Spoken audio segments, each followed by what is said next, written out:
Hello बच्चों। आवाज आ रही है ना सबको?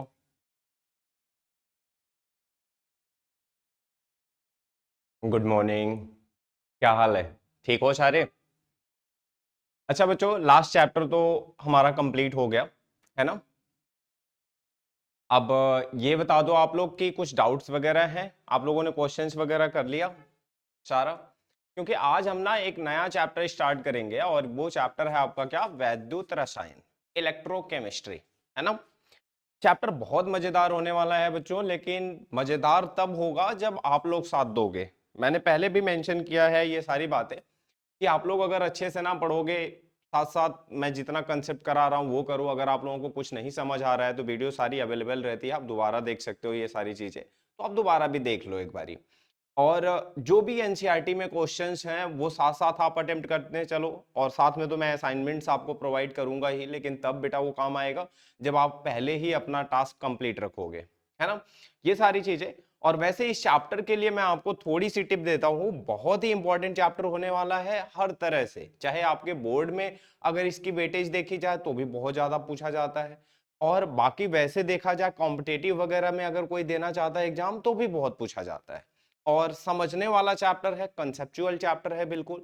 ठीक है, तो जितना ज्यादा सिंपल हो सके उतना ज्यादा मैं सिंपल करने की कोशिश करूंगा। और अगर इन केस आप लोगों को लगता है कि सर थोड़ा सा ये टॉपिक यहाँ पे ऐसे, तो वो अपने अकॉर्डिंग थोड़ा सजेशन आप लोग दिया करिए, और पूछा करिए कि हाँ सर ये नहीं समझ आया तो मैं उसे थोड़ा तरीका बदल लूंगा, चीजें कर लूंगा। लेकिन ओवरऑल जो बात है वो ये है कि आप लोगों को सही से समझ आना चाहिए।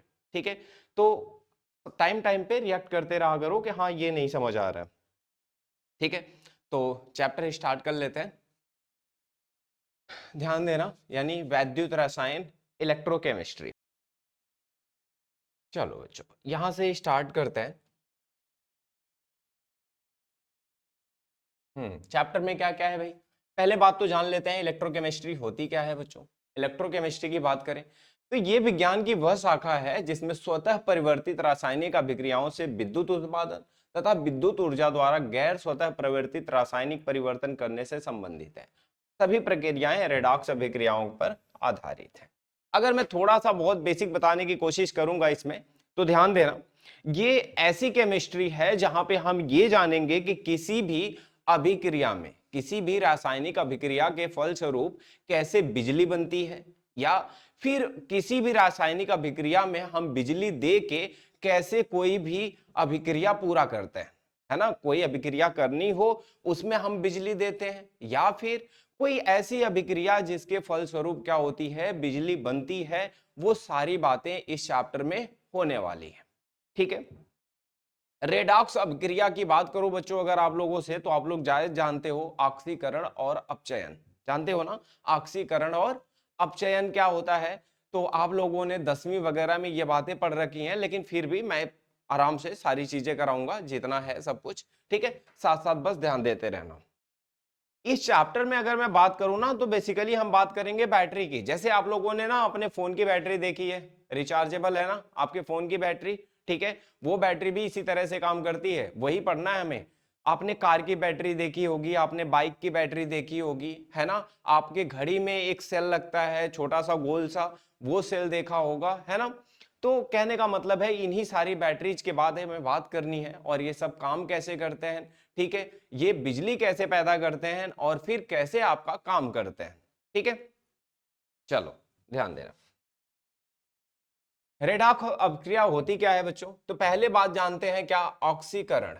ऑक्सीकरण क्या होता है बच्चों, तो कहते हैं ना कि जब किसी भी रासायनिक अभिक्रिया में कोई भी आपका क्या पदार्थ, या कोई भी एलिमेंट कह लो, यानी कोई भी तत्व अगर क्या करता है, इलेक्ट्रॉन का त्याग करता है, यानी इलेक्ट्रॉन निकालता है, तो उससे क्या होता है, क्षरण बोलते हैं, और इसे हम बोलते हैं ऑक्सीकरण। अपचयन में अभिग्रहण होता है, यानी इलेक्ट्रॉनों का ग्रहण करना, इलेक्ट्रॉन ले लेना। ठीक है, इसको हम क्या बोलते हैं, अपचयन बोलते हैं। तो रेडॉक्स, रेडॉक्स मतलब ऐसी अभिक्रिया जिसमें ऑक्सीकरण और अपचयन दोनों क्या होते हैं, एक साथ होते हो, ऐसी अभिक्रिया को हम रेडॉक्स अभिक्रिया बोलेंगे। अब बच्चों यहां पे अपचायक क्या होता है, अपचायक कारक और ऑक्सीकारक। अपचायक और ऑक्सीकारक क्या होता है, तो अगर यहां पे हम जानने की कोशिश करेंगे तो ले लेते हैं एक सिंपल सी रिएक्शन। ठीक है, जैसे जिंक है बच्चों, जिंक जा रहा है किसमें, जिंक 2+ में। किसमें जा रहा है बच्चों, जिंक 2+ में। कॉपर किसमें जा रहा है, कॉपर जा रहा है कॉपर में। कॉपर कितना है, 2+ चार्ज है बच्चों, ये जा रहा है किसमें, कॉपर 2+ में। कैसे पता चलेगा किसका क्या हो रहा है, ऑक्सीकरण हो रहा है और किसका अपचयन। मेरी बहुत छोटी सी बात ध्यान रखना, ठीक है, बहुत छोटी सी बात ध्यान रखना। जैसे जिसका ना ऋण कम होता हो, जिसका क्या होता जाए बच्चों, ऋण कम होता जाए, उसका क्या होता है, ऑक्सीकरण होता है। और जिसका ऋण क्या हो, बढ़ता जाए, उसका क्या होता है, अपचयन होता है। एग्जाम्पल के तौर पे अगर मैं ये कहूं कि किसी का धनात्मक चार्ज क्या होता जा रहा है, कम होता जा रहा है, धनात्मक चार्ज क्या हो, कम होता जाए, तो क्या होगा, अपचयन होगा। और किसी का, अरे धनात्मक चार्ज, हाँ धनात्मक चार्ज क्या होता जाए, कम होता जाए, तो क्या होगा आपका अपचयन। और ऋणात्मक चार्ज अगर आपका बच्चों कम होता जाए तो वो क्या होता है, ऑक्सीकरण। मतलब जिंक 0 था, जब किसी पे कुछ नहीं होता ना बच्चों, कोई चार्ज नहीं होता, तो 0 होता है। तो जिंक पे 0 था, अब जिंक पे कितना है बच्चों, 2 धन का है, 2+ का है। इसी तरह से कॉपर पे क्या था, 2+ का था, अब कॉपर पे क्या है, 0 है। तो 0 से 2 हो गया, चार्ज बढ़ गया ना, कौन सा, धनात्मक चार्ज बढ़ा है। धनात्मक चार्ज बढ़ा है, इसका मतलब यहाँ पे क्या होगा बच्चों, ऑक्सीकरण होगा। यहाँ पे क्या होगा बच्चों, यहाँ पे ऑक्सीकरण होगा, ठीक है। अच्छा, और अगर हम यहां कहें कॉपर 2+ था ना, 2+ चार्ज था धनात्मक, और 0 हो गया, तो यहाँ पे क्या हुआ बच्चों, यहाँ पे अपचयन हुआ, ठीक है। यहाँ पे क्या हुआ, अपचयन। अब देखो ध्यान से समझना, उल्टा होता है बिल्कुल। जिसका अपचयन होता है वो ऑक्सीकारक होता है। जिसका क्या होता है बच्चों, अपचयन होता है वो ऑक्सीकारक होता है। और जिसका क्या होता है, ऑक्सीकरण होता है बच्चों, वो अपचायक होता है। क्या होता है, जिसका ऑक्सीकरण होता है वो अपचायक होता है, और जिसका क्या होता है, अपचयन होता है, वो ऑक्सीकारक होता है। ठीक है, इतनी बात क्लियर है सबको। चलो, इतनी बात क्लियर है तो थोड़ा आगे चलते हैं। धात्विक एवं विद्युत अपघट्य चालकता, ठीक है। चालकता की बात करनी है बच्चों, ठीक है। तो चालकता दो तरह की होती है बच्चों। क्या होती है, चालकता दो तरह की होती है बच्चों। कैसी चालकता, यानी हम यहां बात कर सकते हैं चालक, एक तो धात्विक चालक होती है यानी चालकता कह सकते हो, और एक विद्युत अपघट्य चालक यानी इलेक्ट्रोलिटिक कंडक्टेंस, ठीक है। तो चालकता पे हम बात कर लेते हैं यहाँ पे। धात्विक या विद्युत अपघट्य चालकता क्या होती है। चालकता मतलब जब बच्चों ना, विद्युत अपघट्य का मतलब होता है यानी धात्विक चालकता, जैसे आपके घर में क्या होती है, बिजली आती है ना, आपके घर में क्या होता है, बिजली आती है, किसके थ्रू आती है बच्चों, तारों के थ्रू आती है ना, तारों में से होके आती है। और जब तारों में से होके आती है ना बच्चों, यानी जब ठोस अवस्था में बिजली क्या होती है, एक जगह से दूसरी जगह जाती है, तो यहाँ पे बिजली किसके द्वारा ले जाती है, इलेक्ट्रॉन्स जो होते हैं, इसमें क्या होते हैं बच्चों, जो फ्री इलेक्ट्रॉन्स होते हैं वो बिजली क्या करते हैं, एक जगह से दूसरी जगह ले जाते हैं। लेकिन कब, जब ठोस अवस्था में बिजली क्या हो, एक जगह से दूसरी जगह जा रही हो, ठीक है। तो यानी इसको हम बोलते हैं धात्विक चालकता। लेकिन धात्विक में बच्चों क्या होता है, इलेक्ट्रॉन्स ऐसा करता है ना। यानी यहां चालक एवं अचालक की बात करेंगे तो कहेंगे चालक वे पदार्थ हैं जो विद्युत धारा प्रवाहित होने देते हैं, जैसे तांबा और चांदी। अचालक यानी रोधक बच्चों, तो वे पदार्थ जो विद्युत धारा प्रवाहित नहीं होने देते, उनको बोलते हैं बेटा क्या, रबर, कांच या लकड़ी, है ना, यानी अचालक, ठीक है। अब ध्यान देना, चालक तो दो प्रकार के हो गए। एक तो जैसा मैंने कहा आपसे धात्विक चालक यानी मेटेलिक या इलेक्ट्रॉनिक कंडक्टर, ठीक है। यानी कहने का मतलब वही कि धातुएं या उनके मिश्र धातुएं, यहाँ पे बच्चों क्या होता है, चालन होता है, विद्युत चालन, लेकिन कोई भी बिना रासायनिक परिवर्तन के, बिना किसी रासायनिक परिवर्तन के यहाँ पे विद्युत चालन होता है। इलेक्ट्रॉनों के प्रवाह के कारण यहाँ पे चालन क्या है बच्चों, पॉसिबल है। यहाँ पे क्या है, इलेक्ट्रॉनों के प्रवाह, यानी जैसा मैंने कहा ना कि सॉलिड स्टेट यानी ठोस अवस्था में अगर बिजली एक जगह से दूसरी जगह जा रही है, आपके घरों तक आ रही है, तो वो इलेक्ट्रॉनों के चलने की वजह से होती है, यानी इलेक्ट्रॉन चलाते हैं। चालकता बच्चों यहाँ पे निर्भर करती है, यानी कुछ ऐसी चीजें भी हैं जो चालकता क्या करती हैं, डिसाइड करती हैं। चालकता डिसाइड करने का मतलब है बच्चों कि कहाँ पे तेज बिजली चलेगी और कहाँ पे कम, कौन जाने देगा अच्छे से, कौन नहीं जाने देगा, यानी धातु की प्रकृति और उसकी संरचना पर, धातु की प्रकृति और उसकी संरचना पर। दूसरा बच्चों, प्रति परमाणु संयोजकता, यानी इलेक्ट्रॉनों की संख्या बच्चों, यानी संयोजकता का मतलब होता है वैलेंसी, यानी उसके बाहर वाले सेल में कितने इलेक्ट्रॉन हैं, उसके बाहर वाली कक्षा में कितने इलेक्ट्रॉन हैं। तो कहने का मतलब है बच्चों कि जिस भी मेटल यानी धातु के बाहर वाली कक्षा में जितना ज्यादा इलेक्ट्रॉन होंगे बच्चों, उसकी क्या होगी, चालकता ज्यादा होगी। धातु के घनत्व पर बच्चों भी, धातु का घनत्व अगर ज्यादा होगा तो भी चालकता क्या होगी, ज्यादा होगी। तापमान पर बच्चों, तापमान बढ़ने पर चालकता घटती है, तापमान बढ़ने पर चालकता घटती है, ये बात सही है बच्चों। अगर आप लोगों ने प्रतिरोध पढ़ा होगा 10वीं क्लास में, तो आपने पढ़ा होगा कि जब आप तापमान बढ़ाते हो तो प्रतिरोध बढ़ता है। इसका मतलब ये हुआ कि जब तापमान बढ़ेगा तो बिजली आगे नहीं जाएगी ठोस अवस्था में, है ना, यानी प्रतिरोध तार का क्या हो जाएगा, बढ़ जाएगा। ठीक है। विद्युत अपघट्य चालक बच्चों, इलेक्ट्रोलिटिक या आयनिक कंडक्टर्स क्या होते हैं, तो ये बच्चों क्या होते हैं, वे पदार्थ होते हैं जो ठोस अवस्था में बिजली नहीं ले जा सकते एक जगह से दूसरी जगह। तो ये क्या करते हैं बच्चों, दो ही केस में, कौन कौन सी, या तो बच्चों पिघला हुआ हो, या तो ये पानी की तरह दौड़ रहा हो, या तो इसे हम इतना हीट कर दें, इतना गर्म कर दें कि पानी की तरह दौड़ने लगे। तब तो इसमें जो बच्चों आयन होते हैं, चाहे धनायन हो चाहे ऋणायन, ये क्या होते हैं बच्चों, फ्री होते हैं मूव करने के लिए। तो खास बात बताऊं इसमें कि ऐसे विद्युत अपघट्य चालक के केस में बच्चों, यहाँ पे सॉलिड स्टेट में क्या होता है, बिजली एक जगह से दूसरी जगह नहीं ये ले जा सकते। इनमें जो बिजली प्रवाहित तो होती है वो आयंस की वजह से होती है, इलेक्ट्रॉन की वजह से नहीं, ध्यान रखना ये बहुत जरूरी बात है। इलेक्ट्रॉन्स की वजह से नहीं, किसकी वजह से बच्चों, आयंस की वजह से। जब आयंस की वजह से बिजली प्रवाहित होती है तो इसका मतलब ये है कि आयंस को पहले क्या करना होगा, आपको फ्री करना होगा, स्वतंत्र तो रहे घूमने के लिए ये। और स्वतंत्र कब होंगे बच्चों, जब इन्हें इतना गर्म कर दो कि या तो क्या हो, आपका जो विद्युत अपघट्य है वो क्या हो जाए, पिघल जाए। और जब बच्चों पिघल जाएगा ये, तो इसका मतलब ये है कि अब इसमें जो आयन है वो क्या होंगे, स्वतंत्र होंगे घूमने के लिए। और जब स्वतंत्र होंगे तो इसका मतलब है कि एक जगह से दूसरी जगह जाएंगे और बिजली भी ले जाएंगे। या तो बच्चों जलीय विलयन में, जैसे नमक जानते हो ना, अरे घरों में वो अर्थिंग बनाई जाती है, पता है आप लोगों को इसका राज क्या है, घर में अर्थिंग बनाई जाती है, कहा जाता है अर्थिंग बना दो लाइट थोड़ी तेज जलेगी या नहीं झटका वटका नहीं लगेगा। तो अर्थिंग बच्चों बनाई जाती है और उसमें पता है अर्थिंग में एक लोहे की राड गाड़ देते हैं नीचे जमीन में, और गाड़ने के बाद उसमें एक तार बांध के बोर्ड में कनेक्ट कर देते हैं। अच्छा, उससे होता क्या हुआ, नमक डालते हैं बच्चों, नमक डालने से क्या होता है, नमक है बच्चों एक विद्युत अपघट्य। नमक क्या है, एक विद्युत अपघट्य है। जैसे ही आप इसका जलीय विलयन, नमक डालने के बाद आप वहां पानी डाल देते हो, तो पानी में क्या करता है, आयंस में टूट जाता है, किसमें बेटा, Na+ में और Cl- में। Na+ में टूट जाता है और Cl- में टूट जाता है। अब ये क्या करता है, बिजली आपका कंडक्ट करता है, यानी चलाता है।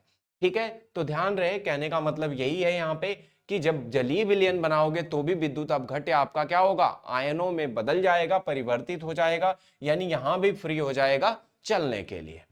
तो चलने के दौरान रासायनिक अपघटन होता है, ठीक है, और आयनों द्वारा आवेश का वहन।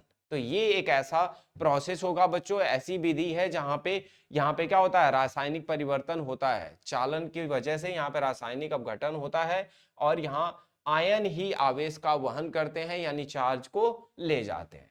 ठोस अवस्था में चालन नहीं होता बच्चों यहाँ पे, यानी आयन गति नहीं कर सकते, जैसा मैंने बताया। एग्जाम्पल के तौर पे अगर उदाहरण देखोगे बच्चों, तो अम्ल हो गया, क्षार हो गया, लवण हो गया, ये सब क्या है, विद्युत अपघट्य है। ठीक है, चलो अब बच्चों अविद्युत अपघट्य क्या होता है, यानी नॉन इलेक्ट्रोलाइट्स। तो ऐसे बच्चों, ऐसे आपके पदार्थ जो पिघली अवस्था या जलीय विलयन में विद्युत का चालन नहीं कर सकते, विद्युत का चालन नहीं कर सकते, ठीक है, उनको कहते हैं क्या, अविद्युत अपघट्य। जैसे चीनी हो गया, ग्लूकोज हो गया, एथाइल एल्कोहल हो गया, यूरिया हो गया, ये सब ऐसा नहीं कर सकते, समझ रहे हो। चलो, विद्युत अपघट्यों का वर्गीकरण, विद्युत अपघट्यों का वर्गीकरण करना है बच्चों, यानी इनको बांटना है। अलग अलग क्लास में डिवाइड करना है। डिवाइड करने की जब बात आती है बच्चों तो कुछ ना कुछ डिफरेंस जरूर रहता है, इसी वजह से हम बांटते हैं। तो यहाँ पे बांट दो।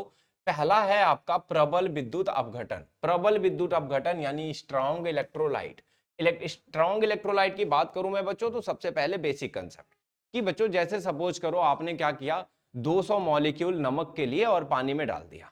अब आपने सोचा कि भाई ये पूरा आयनाइज होगा या नहीं, 200 मॉलिक्यूल डाला, 200 के 200 आयन में टूट जाएंगे या नहीं।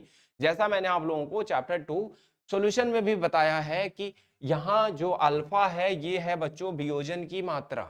अल्फा क्या है बच्चों? वियोजन की मात्रा। वियोजन की मात्रा का मतलब होता है कि कितने आपने मॉलिक्यूल लिए थे, कितना आपने अणु लिया था और वो टूटा कि नहीं, कितना टूटा और कितना लिया था, दोनों का जो क्या होता है अनुपात होता है, उसी को अल्फा बोलते हैं। अगर जितना लिया था बच्चों उतना टूट गया तब तो अल्फा 1 हो जाता है। यानी जितना टूटेगा अल्फा उतना 1 के पास होगा, जितना कम टूटेगा अल्फा 0 के पास होगा। ठीक है, तो अल्फा की जो आपकी क्या होती है वैल्यू होती है, मान जो होता है वो तो पूरी तरह से निर्भर रहता है किस पे, कि जो आपने इलेक्ट्रोलाइट लिया है, जो आपने विद्युत अपघट्य लिया है, वो जलीय विलयन में कितना आयंस में टूट रहा है। ठीक है, चलो ध्यान देना।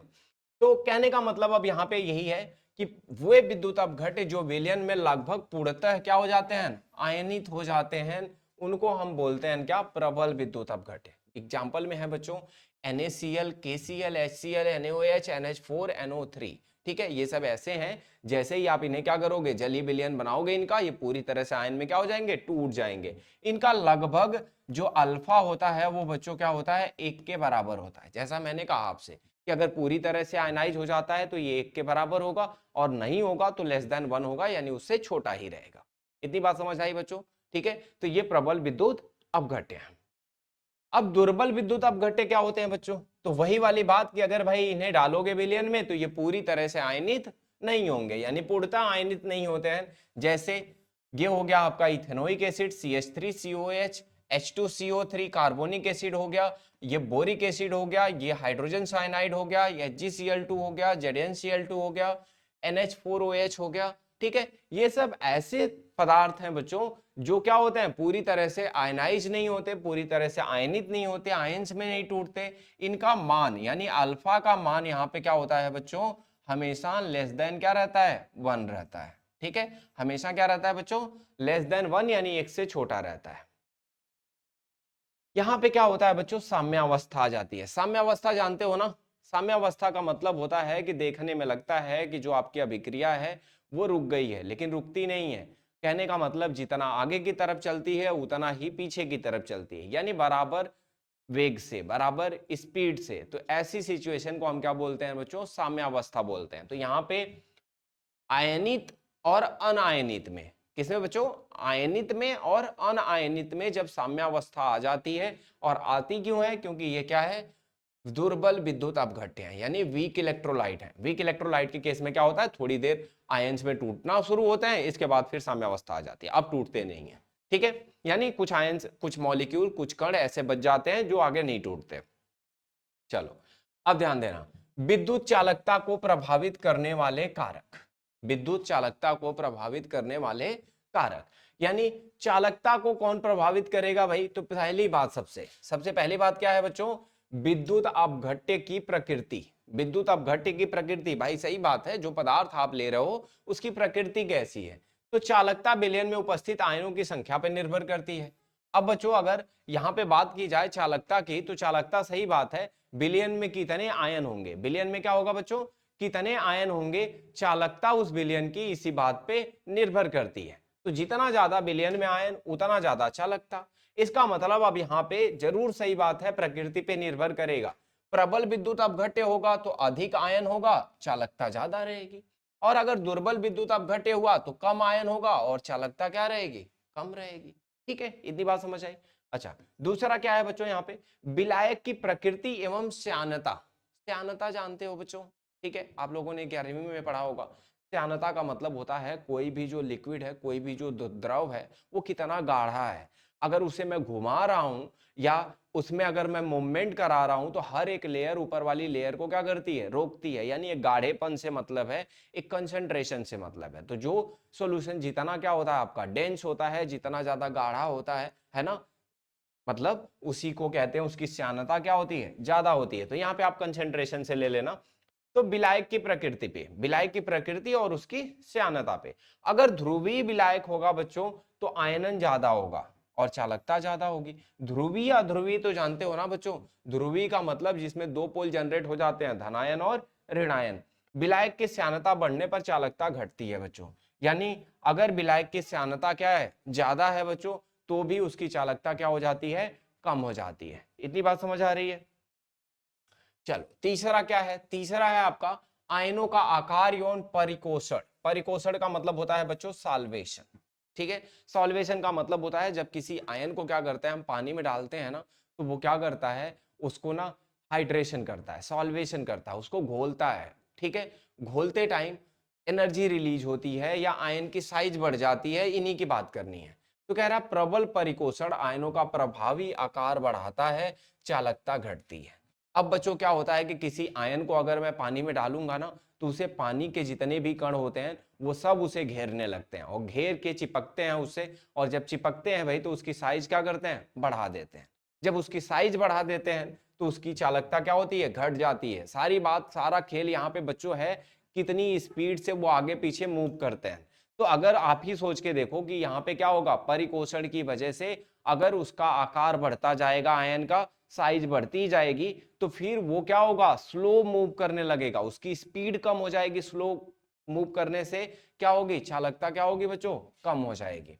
विलयन की सांद्रता, विलयन की सांद्रता बच्चों, सांद्रता बढ़ने पर चालकता घटती है बच्चों। सांद्रता बढ़ने पर क्या होती है, चालकता घटती है। क्यों बच्चों, क्योंकि दुर्बल विद्युत अपघट्य सांद्रता बढ़ने पर आयनन कम होता है। दुर्बल विद्युत अपघट्य में जैसे मैंने बताया बच्चों कि बहुत कम ही होते हैं जो क्या होते हैं, आयनित होते हैं, यानी आयन में बदलते हैं। अब क्या होता है बच्चों कि अगर मैंने 1 मोल लिया, उसमें से आधा मोल आयन में बदला, तो आधा मोल तो आयन में बदल गया, लेकिन अब क्या है, उसकी क्या है, कंसेंट्रेशन बहुत ज्यादा है, सांद्रता बहुत ज्यादा है। तो क्या होगा कि वो जो आपके धनायन और ऋणायन है ना, वो आपस में फिर से जुड़ जाएंगे। और जब फिर से जुड़ जाएंगे बच्चों, तो आयंस की संख्या क्या हो जाएगी, कम हो जाएगी। यानी सांद्रता बढ़ने पर यहाँ पे आयनन यानी आयनाइजेशन क्या हो जाता है, कम हो जाता है बच्चों। आयन में परिवर्तन इनका रुक जाता है।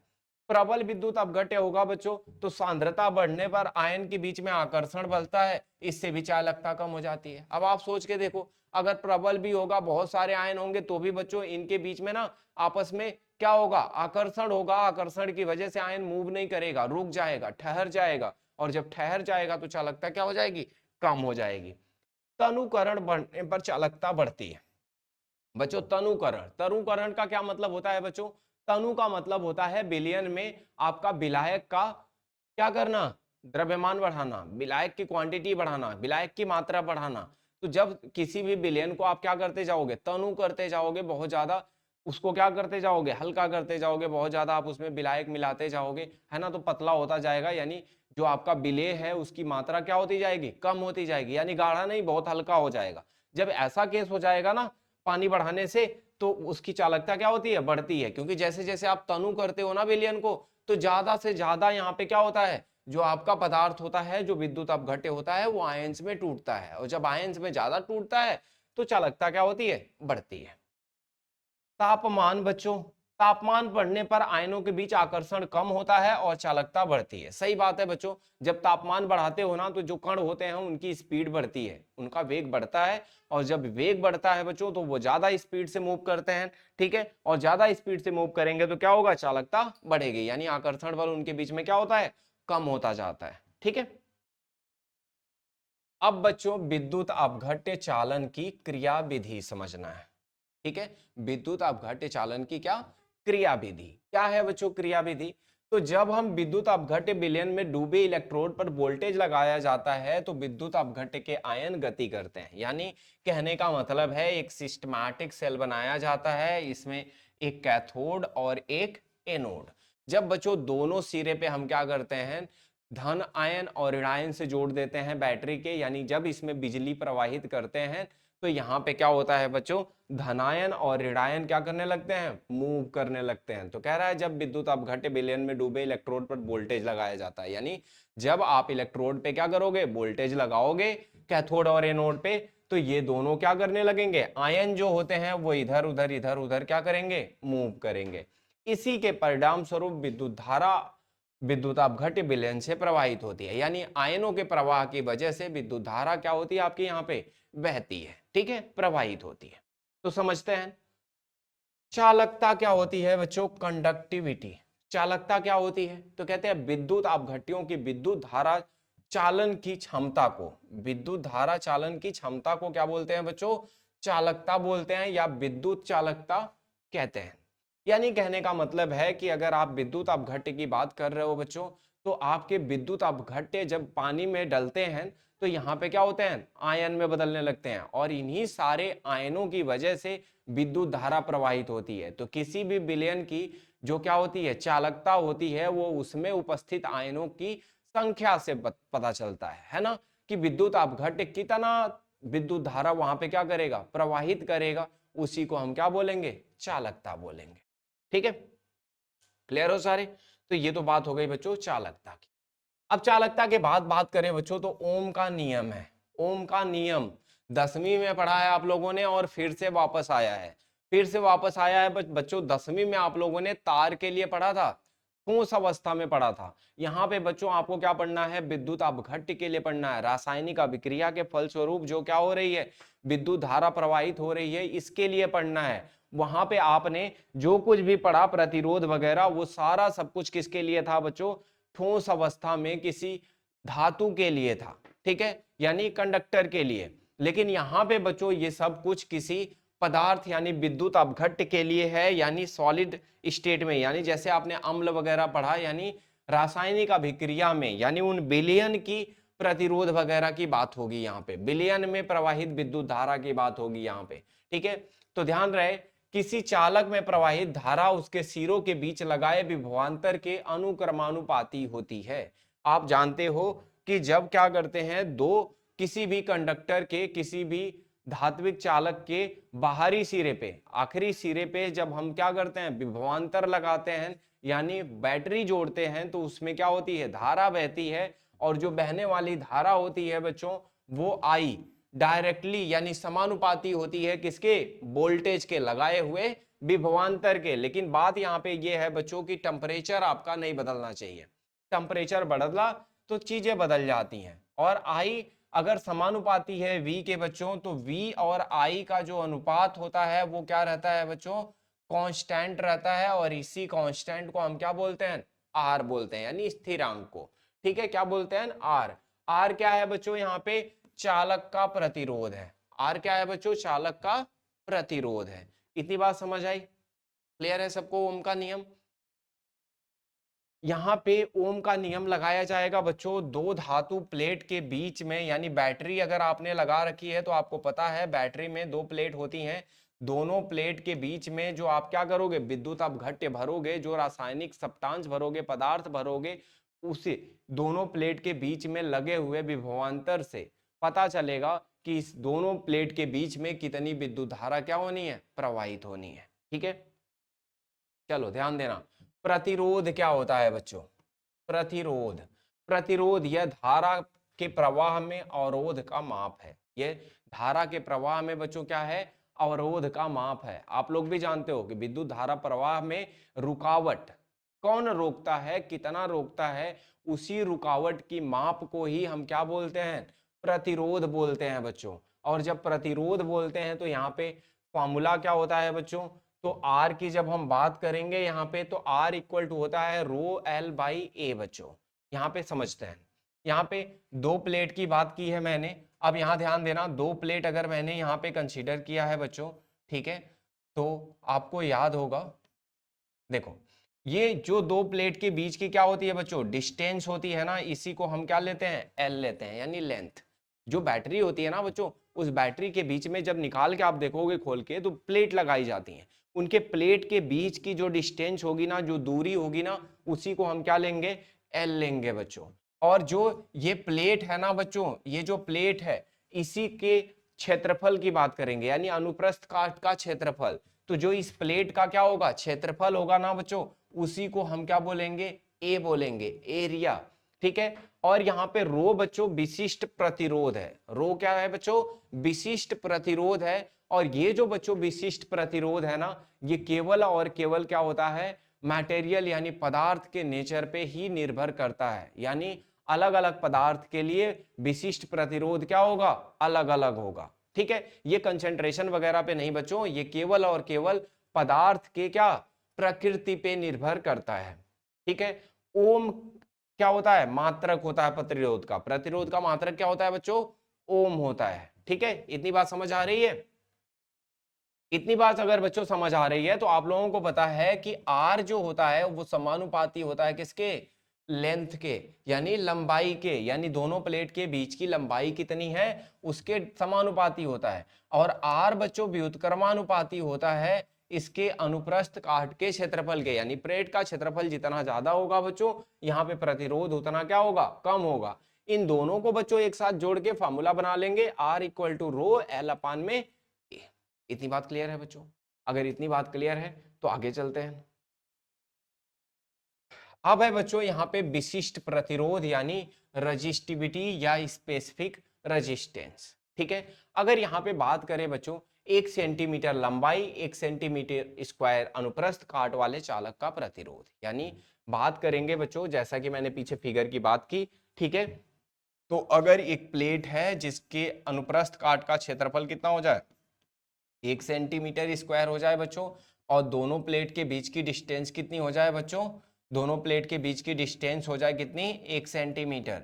तो ऐसे बिलियन का जो प्रतिरोध होगा या विशिष्ट प्रतिरोध होगा बच्चों, ठीक है, वो क्या रहेगा आपका, 1 यूनिट रहेगा। यानी इसका जो यूनिट होता है बच्चों प्रतिरोध का, विशिष्ट प्रतिरोध का, वो ओम सेंटीमीटर या ओम मीटर होता है। कैसे रूपांतरण करोगे बच्चों, तो बहुत बेसिक सी बात है, आर इक्वल टू क्या होता है बच्चों, रो एल अपान में ए होता है। आप रो को रहने दो इधर, बस ये क्या हो जाएगा, आर ए बाई एल हो जाएगा बच्चों। आर ए बाई क्या हो जाएगा, एल हो जाएगा। आर का यूनिट क्या है बच्चों, ओम है। एरिया का यूनिट क्या होता है बच्चों, मीटर स्क्वायर होता है। एरिया का क्या होता है, मीटर स्क्वायर। लेंथ का क्या होता है, मीटर होता है। लेंथ का भी क्या होता है, मीटर। 1 मीटर से 1 मीटर क्या हो जाएगा, कट जाएगा। क्या बचेगा बच्चों, ओम इंटू मीटर बचेगा। क्या बचेगा, ओम मीटर। ये किसका हो जाएगा बच्चों, विशिष्ट प्रतिरोध का यूनिट हो जाएगा, इकाई हो जाएगी। इतनी बात क्लियर है सबको, कोई कंफ्यूजन तो नहीं किसी को, समझ आ रहा है बच्चों सब। सब कुछ अगर समझ आ रहा है तो हम आ जाते हैं किस पे, चालकता पे, यानी विशिष्ट चालकता। चालकता और क्या, विशिष्ट चालकता पे आते हैं। ठीक है,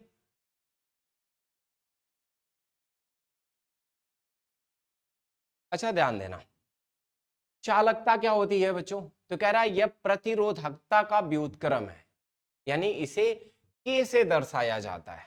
ठीक है, चालकता यहाँ पे क्या है बच्चों, यानी चालकता या विशिष्ट चालकता की बात कर सकते हैं, यानी कंडक्टिविटी। ठीक है, ये के क्या होता है, के से दर्शाया जाता है, यानी के का मतलब होता है बच्चों 1/रो।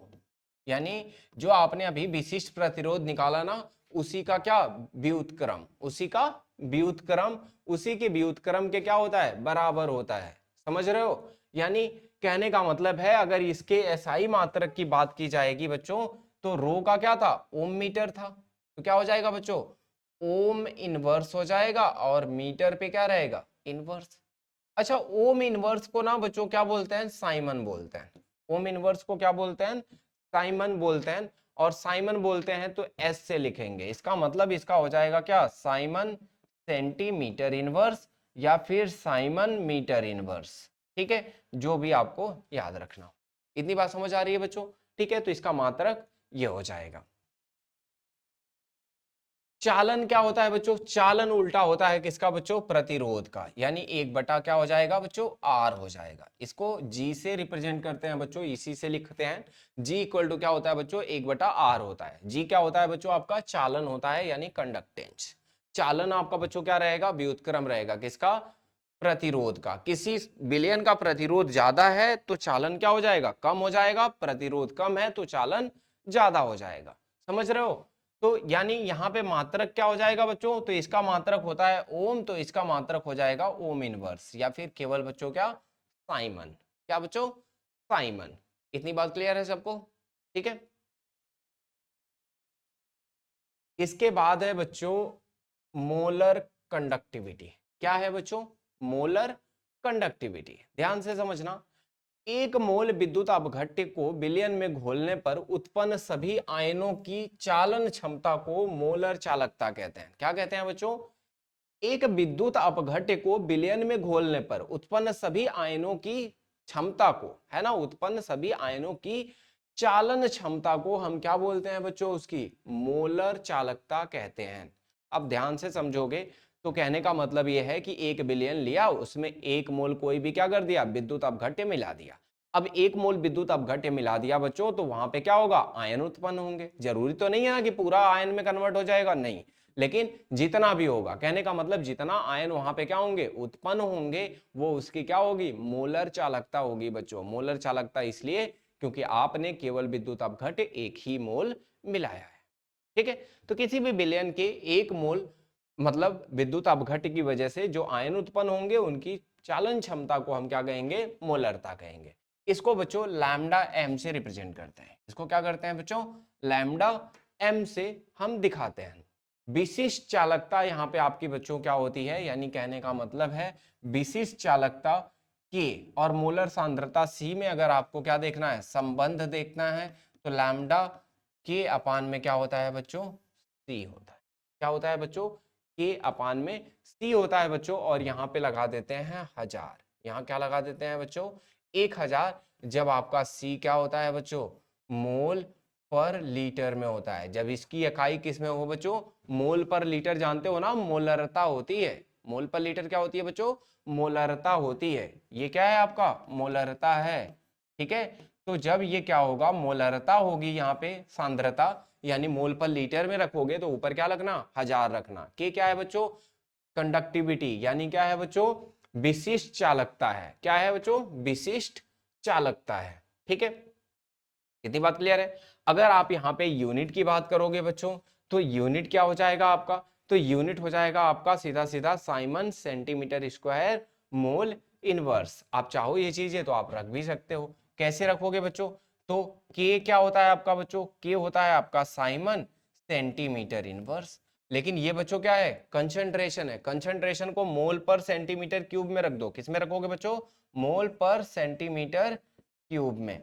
तो जब ये सेंटीमीटर क्यूब ऊपर जाएगा बच्चों तो क्या हो जाएगा, प्लस का हो जाएगा, तो साइमन हो जाएगा। और यहाँ पे 3 में से 1 कम हो जाएगा तो क्या हो जाएगा बच्चों, ये हो जाएगा 2। और यहाँ पे क्या हो जाएगा, मोल इनवर्स हो जाएगा। ठीक है, तो ये क्या है बच्चों, इकाई है किसकी, मोलर चालकता की। क्या किसी बच्चे को कोई परेशानी है मोलर चालकता में, कुछ भी, कोई दिक्कत? बच्चों जितना पढ़ाया मैंने आज, क्या इसमें किसी को कोई परेशानी है, सब कुछ समझ आया आप लोगों को? क्योंकि अभी बिल्कुल थियोरेटिकल पोर्शन चल रहा है बच्चों, अभी तो कोई न्यूमेरिकल वगैरह नहीं आया, लेकिन अब इसके बाद आना शुरू हो जाएगा। जल्दी बताओ, क्या किसी को कोई परेशानी है? अंशु, हर्षित, अर्चना। लास्ट क्लास में बच्चों मैंने बोला था आप लोगों को कि जितने बच्चे ज्वाइन करते हैं सारे ज्वाइन करना, क्योंकि आपका कुछ भी छूटेगा तो आगे नहीं समझ आएगा। ठीक है, आपको क्लास की इंपॉर्टेंस समझ आ रही होगी जिन लोगों ने अटेंड किया है, तो उन लोगों को भी कहिए कि भाई क्लास मिस ना करें, क्लास मिस करेंगे तो बहुत कुछ खो देंगे। ठीक है, समझ आया? और अगर बच्चों आप लोगों को कुछ भी नहीं समझ आया होगा तो वापस से एक बार आप लोग वीडियो वगैरह देख लेना। ठीक है, और बाकी अगली क्लास में जो भी बचा है आपका कंटिन्यू करेंगे। लेकिन मेरी बात वही रहेगी कि आप लोग बच्चों जब तक रिवीजन करके नहीं आओगे, पीडीएफ आपका बच्चों ना वीडियो के नीचे होता है। जब भी आप क्या करते हो, वीडियो ओपन करते हो यूट्यूब पे, तो जस्ट उसके नीचे ही आपको डाउनलोड बटन आता है, यानी डाउनलोड करने के लिए लिंक होता है। आप वहां से ड्राइव पे जाके अपना नोट्स वगैरह बनाते रहो, चीजें करते रहो, है ना। क्योंकि जब तक आप एक अच्छा नोट्स नहीं बनाओगे ना, लास्ट के एग्जाम टाइम में आप कहां से चीजें पढ़ोगे। ठीक है, तो नोट्स बनाते रहो। और वन मैंने आप नीचे क्या करता हूँ, पीडीएफ अटैच कर देता हूँ, तो वहां से देख लिया करो, चीजें कर लिया करो और साथ साथ करते रहो। ठीक है, और बिना रिवीजन के मत आया करो नालायकों। चलो फिर। बाय बच्चों।